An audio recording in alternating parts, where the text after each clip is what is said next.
the man would place large amounts of ice on his wife every day. After that, he would attach an electroencephalogram (EEG) monitor to her head because he wanted to keep a close watch on whether his wife would come back to life. Finally, after waiting for several days, the EEG monitor showed some activity. The man quickly used a camera to record the miracle of his wife's resurrection. First, the brain waves began to fluctuate. Then, the dead spots on her skin disappeared. Finally, her cloudy pupils became clear. He also wanted his wife to get some sunlight, but he found that her skin would quickly rot when exposed to the sun. So, he quickly moved his wife to the basement. After leaving the sunlight, the rotting skin quickly healed. However, the man was not happy, because he knew his wife had become a living corpse. The doctor soon found that the living corpse's blood would become inactive after being out of the body for a while. Then, the doctor cut his finger and dropped a drop of his blood into a container. To everyone's surprise, the living corpse's blood actually consumed the human blood. Then, the man found that his wife had woken up.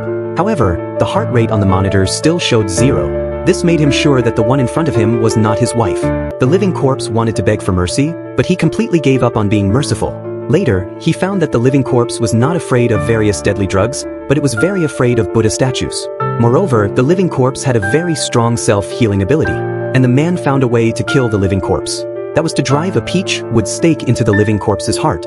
Then he ruthlessly killed his former wife. But at this moment, the man's friend came over. The friend was very shocked. At this time, the doctor wanted his friend to help him clean up, but his friend couldn't accept the doctor's actions. He always thought that the living corpse only killed people for survival, and the doctor's act of killing the living corpse was an unjust act. So, the doctor chose to stand on the side of human beings.